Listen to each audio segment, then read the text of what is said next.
Hello and welcome to the Force Friday show, the weekly show from Movie Burner Entertainment, where we discuss all things Star Wars, be it canon, movie related, anything relating into Star Wars. And this week, Stephen, we're going to be discussing the obvious topic, which is dominating the Star Wars world. Yep, Solo, a Star Wars story official trailer dropped here in the UK the early hours of Monday morning. John, what's your thoughts? Very pleased, Stephen, very pleased indeed.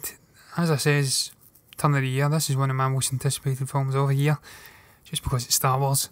I know no one really wanted a Han Solo film. I was certainly one of those. I would have preferred it to be Obi-Wan, but now that we're getting it, I'm firmly on board. And just with all the talk of all the trouble and stuff, just the more I see of these little tidbits through these trailers, the more excited I become. Just what they've performed in terms of the CG and the time frame. They've worked miracles here. I mean, that opening shot, Stephen, in the trailer, we're going to do it scene for scene, I believe. The opening shot of the Star Destroyer above the kind of alleyways, it kind of looks like a slum type setup. You've got the ropes crisscrossing. The shot of the Star Destroyer above it looks menacing, it looks amazing. Kind of reminds me of Rogue One, with it hovering above the Holy City in Jeddah. Amazing visually. It looks like it could be Corellia, Stephen, although I'll let you in and you can maybe give your thoughts on that scene, but I love that. Yeah, I mean, just before we get back into the scene by scene, John, my thoughts are, when the first teaser trailer dropped, it was a bit of a mixed bag. There's certainly a few clangers in there as far as delivery went. It kind of did split the fandom a little. I think this trailer is starting to win people over. But just going back to those opening shots, you could be right, that could be Han's home planet. We'll certainly will see that when the film is released where it is, but it certainly does look very poor from the opening shots. And just moving on, we see Han looks like he's been, I don't know if he's captured or something, but he looks like he's been beaten up and he's perhaps been, bailed out of some kind of cell or something like that, very much similar to Jyn Erso in Rogue One, those opening scenes. And then we get to this sort of sand landscape. I think this is perhaps where Woody Harrelson's character is introduced, I'm not sure. Yeah, I mean, I forget the name of this planet, Stephen. I believe it's a new location. We see Enfys Nest, the main villain of the film, which actually been revealed that that's a female character. I forget who's playing it at the moment, the name completely forgets me. But just touching briefly back on what you says about that being Corellia, Stephen, I think they did mention that these swoop gangs that the Enfys Nest character is in, they were on a certain planet. I can't remember the name of the planet, but I don't think it was Corellia, and certainly we see a chase in a speeder, with perhaps these swoop gangs giving chase or being chased, so it might not be Corellia, then again it might be, with it being Han Solo. But moving on after that, Stephen, obviously it's a standoff, they're really hammering home, this is a western type film. We get to see Han standing off with the unbuttoning his holster with the blaster, and then once again we get a mirroring shot of him standing off, and it's Lando in a sort of a casino type environment, and he's gambling and looking as though he's taking away all these credits and different things, and then Han introduces himself to Lando. Is this maybe the time we get to see Han introduced to Lando? Yeah, I'm very surprised at that, John. I thought they would have kept that for the film. It certainly does look that way, it appears that way, that this is their first meeting. Certainly, from the vibes, they don't know each other at this stage. We also get to see an array of different creatures, and one of the things about these new Star Wars movies since Disney took over, there's been a lot of criticism that the classic alien characters just haven't featured. I know that we got like Admiral Akbar's species, etc. in Rogue One, but those sort of side background alien characters, we certainly didn't see it in Maz Kanata's castle, that kind of cantina scene. I don't think any of the aliens or the species were very familiar in those sequences. Certainly it was the same in Rogue One and The Last Jedi. It seems to like they are going down that route again. I don't know if this is a toy selling exercise or not, but just looking, there's some very interesting aliens there. I think it's kind of two-headed, looks like a kind of a... it looks like the announcer from the pod racing, doesn't it? Yeah, it certainly does. Similar sort of creatures to that. Certainly that one to the right of Lando, as we look at, looks very interesting as well. And then obviously after that, Stephen, we see the shot of Han and Chewie standing underneath the Millennium Falcon. It looks very foggy or misty. There's been quite a lot of chat about this Millennium Falcon in these trailers and what we've seen of it, whether it is actually the Millennium Falcon. I think it is. I think what we're going to find is that in the midst of this train heist and just the adventures and the escapade they're going to be having in this film, you'll see quite a bit of front damage happening to it, and they'll probably rebuild it, and that's how you'll get the iconic shot, maybe at the end of the film, who knows. We then see the Kira character, who apparently is a good friend of Han, popping up and she's having a little back and forth. Says to him, "You're looking good, a little rough around the edges," which kind of harkens back to Princess Leia's little jibes at Han in the original trilogy, where she was saying he was rough and a scruffy looking nerd and stuff like that. So that was a cool little callback. Again, we see this sandy planet. I think you're right, this is probably Woody Harrelson's character's home world. He's telling Han that he's got a job for him. It's a big shot from him. We then get to see Paul Bettany's character. I don't think there's been much announced about that. He looks very intriguing. He looks like a kind of a alien type of character. He looks more fitting in like a Star Trek type film than a Star Wars film, really. But it looks very, very cool. The visuals look amazing. Some of the wide shots are epic looking. The environments look so cool. And then we get to see that speeder chase. But I'll let you back in, Steve, because I'm gibbering away. I just going back to Amelia Clark's scenes in this trailer, John, does suggest that they've got a bit of history. You know, with those little comments about he's looking good, a little rough around the edges.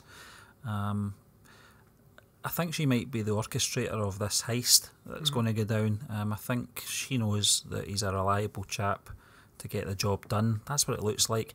I don't know if that ties in with Woody Harrelson's character. Like he's, although she might be the sort of the shadow in the background of the orchestrator of this, he certainly is at the forefront. Woody Harrelson's character, the name escapes me, his character's name, but it certainly does look that way. And as you said, just looking at Paul Bettany in there, I think he's been an excellent addition to the Marvel Cinematic Universe. First playing Jarvis, the voice, in the first few Marvel films, and then playing the physical presence of Vision in the latter films. And Beckett was his name. So it just looks... there's something... A lot of people are complaining about Alden Ehrenreich's voice in this film. It sounds a little bit monotone. I don't know. I've not seen this guy in any other film, so I can't compare if that's his real voice or if he's trying his best to sound like Han Solo. I don't know, John. Yeah, I think the only other film, notable film that I know him from is Hail Caesar, Stephen. I can't really recall his voice in that. I've not seen it in quite a while. But certainly, touching on the Kira relationship, certainly they had a relationship going back to Corellia. They've known each other since childhood. I actually think there's a possibility it's been discussed by other people that she maybe kind of sets Han up in this film and then feels guilty and sacrifices herself at the end to save him, because she can't appear in the later incarnation. She's not mentioned. It's kind of a similar to the Ahsoka Tano type thing where they can't do anything with her going forward unless there's going to be a sequel with this. But we see some other very cool shots, Stephen. We see the speeder chase, kind of a spinning on the spot, an amazing explosion. We get to see Fandy Newton's character, and then again we see a very funny moment between Chewbacca. For me, it was funny anyway, between Chewbacca and Han Solo, where Han's kind of looking for reassurance when Chewbacca does a head shake and he says, what do you know anyway? I just think between that and that end bit in the previous trailer where he's saying, I thought we had an issue here or a problem here, I've loved the tone, the humour in this. That's been a real positive for me. I've not really minded Alden Ehrenreich at all, so I can't really give a definitive appraisal on him until I see the full film. Certainly looks-wise, he looks close enough to me. The sound, it's not a perfect match, but you're never going to get a perfect match for Harrison Ford unless you get somebody in to do an impersonation. And then obviously we see again some more back and forth between Lando and Han. Han says to him, I've heard a story about you. And he says, everything you've heard about me is true or something like that. I'm paraphrasing, but yeah, I mean, I just love the look of Donald Glover in this film. He just looks as though he's being possessed by Billy D. Williams. It looks incredible. One of the highlights of the trailer for me, John, was Chewie laughing. I thought, I think it was very reminiscent of the Laugh It Up fuzzball scene from The Empire Strikes Back. And as you said, Donald Glover, it just seems to possess the essence of Billy D. Williams in this film. I know that they had some initial talks, some meetings prior to filming. I don't know if that was just to get some tips off the great man himself. I don't know what was involved in that meeting, but it certainly was, worthwhile. And then we get to see this droid. This droid's very interesting, John. You and I had a very similar response to the voice of this droid being. Yeah, we talk about being possessed, Stephen. It sounds as though it's been possessed by by Captain Phasma. It sounds very much like Gwendoline Christie. I know she's not part of the film. I don't actually know who's playing this droid, but it's eerie how similar it is. I think she shouts something about, "I'm so glad we took this mission," or something like that, and it sounded bang on like Captain Phasma. But again, we see so many cool shots. The Millennium Falcon switching on and the thrusters at the back of the ship. We see again a great little moment of humour with Lando saying to Han to strap up. I think there's one point as well where Beckett throws the famous DL-44 blaster into Han's lap, or hands.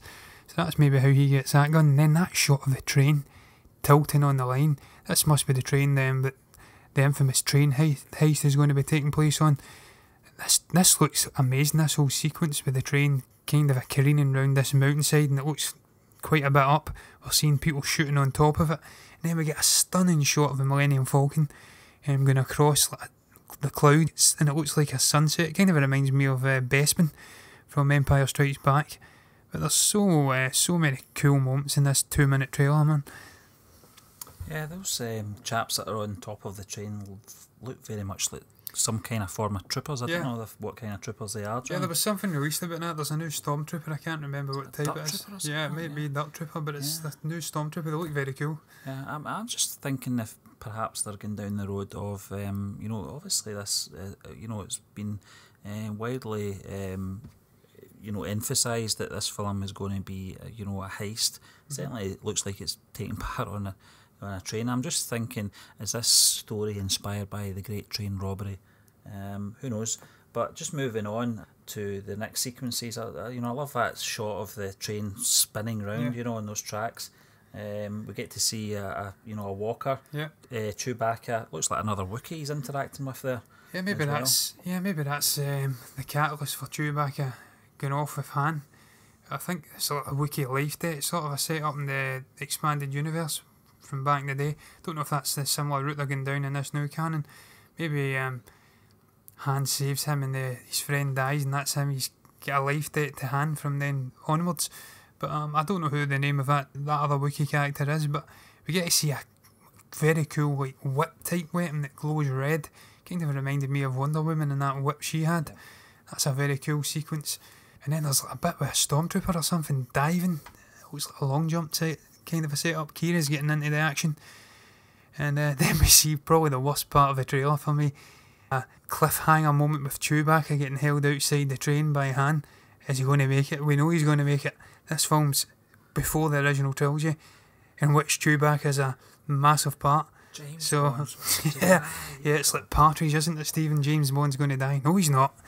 Chewbacca survives that little brush with the rock, cutting out, believe me. But yeah, very, very cool trailer all in all, Stephen. I thoroughly enjoyed it from start to finish. I've enjoyed the 2 trailers. They seem to be ticking all the right boxes for me, Stephen, and I'm very much looking forward to this film coming out as well. Kind of touching on what I said the previous 2 weeks, where I think this film will be better than expected. I think Ron Howard will have got in and saved the day, added his touch to it. Follow the Lawrence Kasdan script, which Lord and Miller were diverting from, which is just blasphemy. Lawrence Kasdan knows how to write Han Solo. So I'm very much looking forward to this. It certainly is an action-packed 2 minutes and 26 seconds, John. And just staying on the Solo theme, this was a story that broke, or reports that broke earlier last week in regards to Solo, a Star Wars story tipped to premiere at Cannes Film Festival. Is this a good or bad sign, John? It's a tough one to call, Stephen. It could go both ways. I would personally think it's a very good sign. It's just touching on what I said. I think the film's been redeemed in the past 4 or 5 months with Ron Howard. I think the fact that they're looking to showcase it can is a very good sign. They're obviously confident in what they've got, and they want to get off to a good start in Europe at least anyway. Get it out there, get good word of mouth from it. If it pops up there and everybody's enjoying it, then it's going to be very good for the wide release. It's going to give them a good boost getting into the opening weekend. Certainly with the competition round about them in Infinity War and Deadpool 2. I think it's a good sign personally, but it could go both ways. A lot of people are saying Revenge of the Sith debuted at Cannes, and so did Attack of the Clones, and Attack of the Clones was a pretty horrendous film, let's be honest. Revenge of the Sith, I still enjoy Revenge of the Sith. I think it was the best of the prequel films. I think it's a very good film. It's comfortably above the other two, much closer to the original trilogy and the new films than Attack of the Clones and The Phantom Menace. But yeah, a lot of people are saying it could go both ways. Don't get too caught up on it popping up at Cannes. But I think it is a good sign. Now, just before, well, obviously you covered a lot of Solo A Star Wars Story in this particular podcast, John, here on the Force Friday show. I know that this premieres 10 days before the actual, cinematic release. And as you said, previous Star Wars films have been released in this fashion. I think this is the best route for this film to go down, because I think this gives 7 to 10 days for a lot of the rumours to be put to bed before the general audience goes out to see this film. Just by word of mouth, the people that are going to go to this festival, what it's like, word spreads very quickly in this day and age, certainly on social media. I think it's the best move for this film. Since its announcement, it's just been hampered with problem after problem, negative reactions from the entertainment business. It's doomed, it's going to fail, etc, etc. It's really only since that teaser trailer came out that this ship is slowly turning, and I think this trailer that's just dropped as well is helping it. I'm guilty of it as well. Just after coming out of The Last Jedi, prior to the Last Jedi, I was not interested in this film, and after watching The Last Jedi, I'm not going to say I need this film, that sounds a bit desperate, but certainly as a Star Wars film fan, I have to say that I'm looking forward to it more, because I think that Star Wars has to get back to action and adventure. I think a lot of people thought that The Last Jedi was trying to be too clever, trying to be too deep. I'm not slating the film. The majority of the film I enjoyed, but this is certainly the film I think Star Wars fans need now. It wouldn't have been my first choice. I'll put my hand up. I wanted Obi-Wan, or I wanted some Old Republic stuff. But listen, all the time in the world. We know there's a new trilogy coming out by Rian Johnson. We know that there's going to be a film series coming out as well, and a television live action series. So there's plenty of room for all this to come. I just think something familiar. A lot of people say it's shrinking the universe. Well, you can't really say that, because you don't know what films are coming out in the future anyway. I think it's very sensible for the studio to release something familiar, certainly after the mixed reviews that The Last Jedi was getting.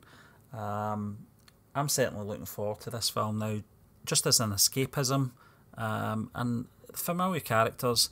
I'm looking forward to see hopefully the introduction not just to Han and Lando, but also Han and Chewie. I'd like to see how that relationship started. Yeah, I think we're going to get it in this film, Stephen, by the looks of it. If the trailers are anything to go by. Just touching on what he says about this after The Last Jedi, certainly this is going to be a film that's not going to be going down that route of trying to do anything new and shake up the mythology of the Star Wars universe. It's just going to be a simple Western, sort of a character-driven adventure film. It's going to be quite simplistic, hopefully. Just a classic Star Wars adventure, and it is probably the film that Star Wars is needing at the moment, certainly the fandom. Just go in and enjoy it, hopefully. And yeah, I'm very much looking forward to it too, Stephen. Just coming back to what you says about this probably being what they need to do, releasing it in Cannes for the good word of mouth. I completely agree. Another part is probably because it is in May release after all the December releases. This is an opportunity to go back to familiar territory. As she says there, the Revenge of the Sith and Attack of the Clones popped up in Cannes. So first May release since Revenge of the Sith, and they're back in Cannes, so that's probably part of it as well. But yeah, you're right, this is a chance for them to get this film out 10 days early, get good word of mouth, and then get people in the doors for the opening weekend, and hopefully it gets off to a good start and we gross a good $1 billion, and then we're going forward with these standalone films, which, as I said last week, I think it's absolutely necessary. This film needs to perform well, if they're going to continue on with these standalone films. As we're going to get into shortly with Rogue One, it's been a bit of a turbulent time for these standalone films. The production, it's been beset with problems. But I think this film will be a surprise. I think it will do better than expected.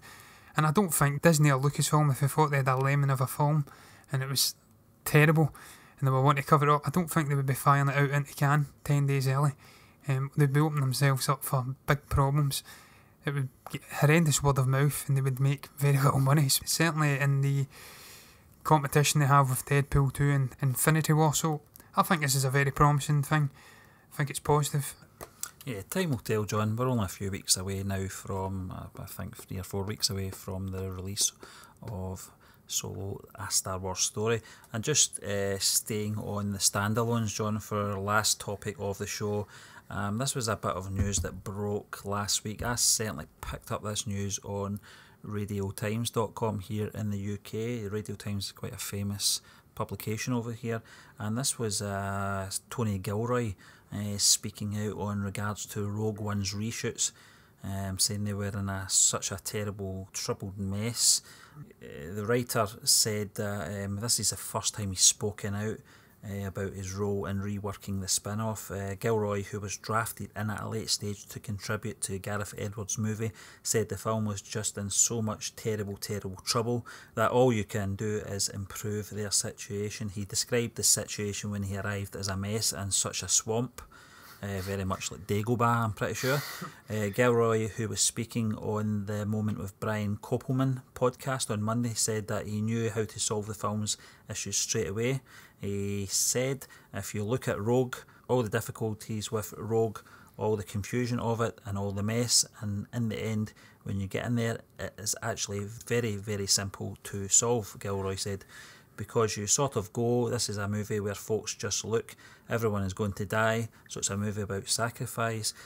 It's a strange timing for this to come out, John, when we're only weeks away from the next standalone film, and the cynic in me is saying this has been a deliberate leak of information, or there's something about this being deliberate in my book, and the reason I think this is because I think what is happening here is that for the doubters of the next standalone film, with all the trouble about Lord and Miller's departure, Ron Howard coming in to save the day, it seems to scream of, you know, we fixed a problem similar to this before, we can do it again. I don't know, that's just my reading of this.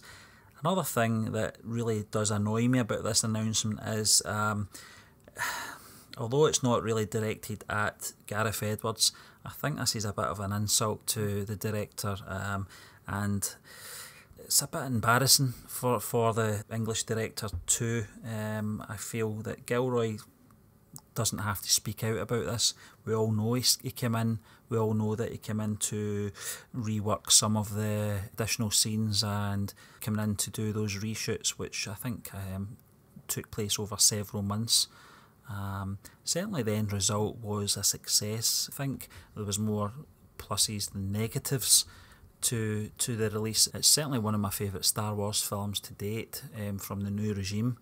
I'm looking forward to the next one, but I just think the timing of this is a little bit strange.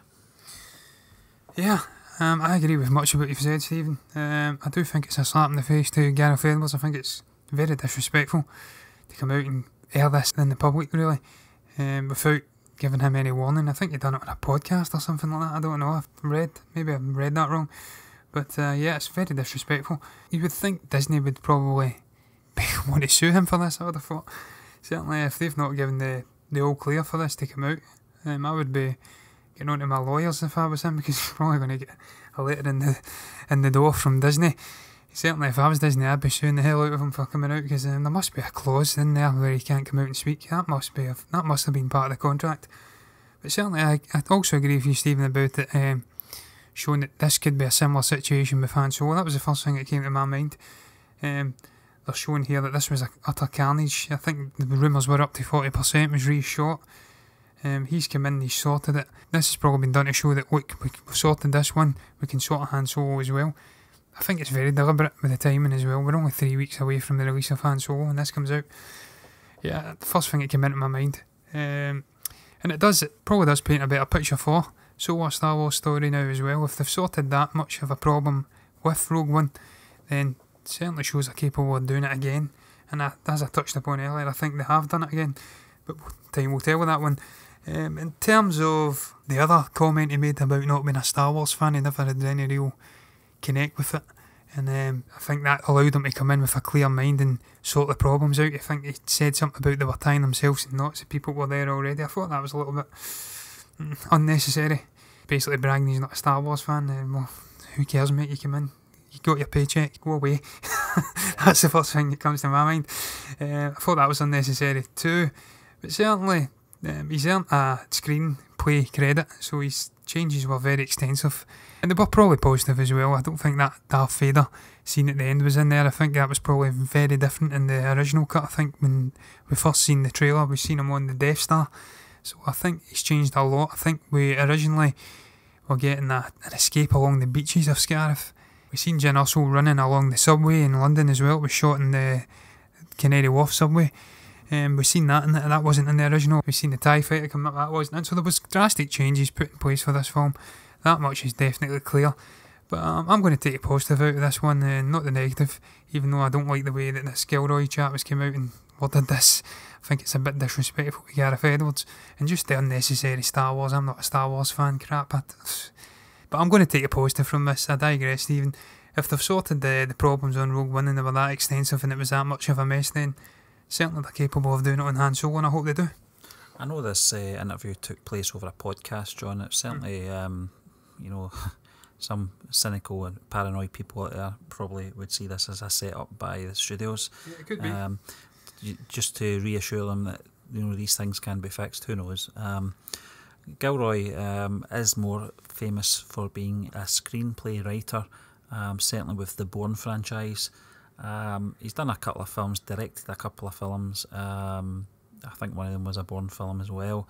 It just sounds, it could be an innocent remark, that he's just been asked a specific question and this has came to surface. It could be that. But at the end of the day, to say, things like, I'm not a Star Wars fan anyway, as far as, I think it's, I'm paraphrasing here, he said something about this film, it could be, any type of film, like a Battle of Britain type film or whatever. I can't remember what. Yeah, I think he says that he always seen it as a Battle of Britain type film. And he's come in and he's done the job, but it does reek of trying to grab a little bit of limelight after, people have moved on. Rogue One, it's an enjoyable film. I certainly enjoyed when its initial release, but it's been a while now since that film came out. It just seems like a strange thing to come out on the news last week in regards to a film that was released in 2016. You're talking about 14-15 months ago now, so you've had your day in the sun and just move on. Yes, it was my fourth favourite Star Wars film, Stephen. It still is my fourth favourite Star Wars film, so it was a very good film in the end for me. But that just brings us to the end of this week's episode of the Force Friday show. We'd like to thank you once again for listening to us prattling on, and we'll be back next week to do it all again. Remember guys, if you're enjoying the content we're putting out, then do subscribe to us on YouTube at Movie Burner Entertainment and on iTunes and Google Play at the Movie Burner Podcast, whilst also giving us a little follow on Facebook and Twitter at Movie Burners. You can also catch up with all the latest reviews we're putting out on the Movie Burner blog at movieburnerintertainment.org. Until the next time, goodbye.